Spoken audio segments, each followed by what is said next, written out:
As Escrituras hebraicas, conhecidas pelos cristãos como Antigo Testamento ou Velho Testamento, têm 46 livros na versão usada pelos católicos e 39 na dos protestantes, e constitui a totalidade da Bíblia hebraica, dividida em 24 livros no judaísmo, pois alguns dos livros que são divididos pelos cristãos em 2 na realidade são apenas 1 e 2 Reis, 1 e 2 Crônicas, e a primeira grande parte da Bíblia cristã, 2 e 3 foram compostos em sua grande maioria em hebraico, grego e partes em aramaico. Chama-se também Tanakh, acrônimo lembrando as grandes divisões dos escritos sagrados da Bíblia hebraica que são os livros da lei, ou Torá, os livros dos profetas, ou Neviim, e os chamados escritos, Ketuvim. Entretanto, os cristãos dividem o Antigo Testamento em outras partes, e reordenam os livros dividindo-os em categorias, lei, história, poesia, ou livros de sabedoria e profecias. O termo Antigo Testamento, apesar de comum, é muitas vezes considerado pejorativo pelos judeus, pois pode ser interpretado como inferior ou antiquado ao Novo Testamento dos cristãos. Já a expressão Bíblia hebraica é adotada por alguns estudiosos para tentar evitar algum sectarismo. As Escrituras hebraicas ou Antigo Testamento são uma coleção de escritos religiosos dos antigos Hebreus 4, acreditados por muitos judeus e cristãos religiosos como a Sagrada Palavra de Deus. 5. Muitos séculos antes do nascimento do homem que é considerado o Messias pelos cristãos, que os judeus acreditam ainda estar por vir, escribas, sacerdotes, profetas, reis e poetas do povo hebreu mantiveram registros de sua história como um povo e de sua religião monoteísta, ou seja, uma religião que acredita na existência de um único Deus, com estes livros dando destaque à relação deste povo com a divindade de sua religião. Estes registros tinham grande significado e importância em suas vidas, por isso, foram copiados muitas e muitas vezes e passados de geração em geração. Com o passar do tempo, esses relatos sagrados foram reunidos em coleções conhecidas por a lei, os profetas e os escritos. A lei compreende os primeiros 5 livros, de Gênesis, Êxodo, Levítico, Números e Deuteronômio.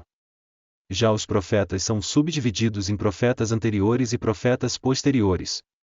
O primeiro subgrupo inclui Josué, Juízes, Samuel e Reis. Os 2 últimos livros são divididos, respectivamente, em 2 partes na Bíblia cristã.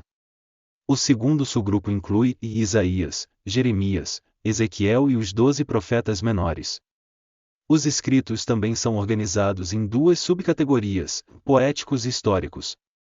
Os poéticos reúnem o grande livro de poesia, os Salmos, além de Provérbios, Jó, Ester, Cantares de Salomão, Ruth, Lamentações e Eclesiastes.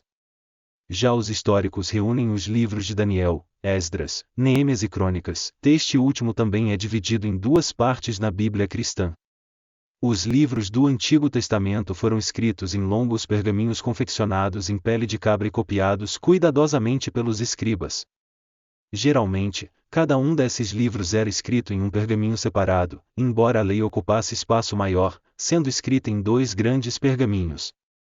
O aramaico foi a língua original de algumas partes dos livros de Gênesis, Daniel e de Esdras.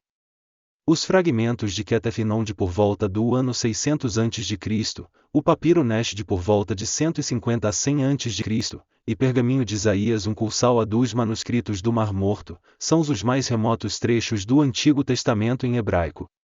O manuscrito de Isaías, o mais antigo livro praticamente completo que existe, estima-se que tenha sido escrito durante o século II a.C. e por isso, deveria se assemelhar muito ao pergaminho que Jesus de Nazaré teria utilizado numa sinagoga, em sua cidade natal. Foi descoberto em 1947, juntamente com outros documentos em uma caverna próxima ao Mar Morto. Os textos do Antigo Testamento são, no geral, anônimos, mas sabe-se que foram compostos por escribas ou amanuenses. 7 e 8 nesse processo, boa parte dos textos circulavam, às vezes por gerações, de forma oral até serem fixados em texto escrito. 9 e 10 pelos escribas. 7.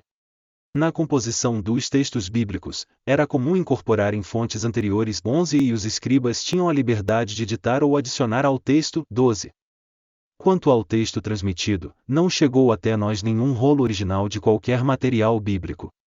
Atualmente os documentos mais antigos que ainda existem são oriundos do século II a.C., tais como o chamado papiro Nesh, encontrado em 1902, no Egito, que contém o Decálogo e o texto da Confissão de Fé Hebraica Shema Israel, Deuteronômio 6 horas e 4 minutos, e os manuscritos do Mar Morto encontrados em Cura, sendo estes datados do século II a.C. até aproximadamente 70 DC 13 e que incluem diversos fragmentos de textos de praticamente todos os livros da Bíblia hebraica, com a exceção de Esther. A partir de 100 DC a tradição fariseu-rabínica passou a dominar no judaísmo e desenvolveu-se um método de auxílio na transmissão do texto, inclusive a correta vocalização. Os estudiosos que trabalharam para manter a padronização do texto, especialmente com o declínio do hebraico como língua falada, eram chamados de massoretas e terminaram por elaborar um texto que passou a ganhar autoridade oficial entre os séculos VII e X, chamado de texto massorético.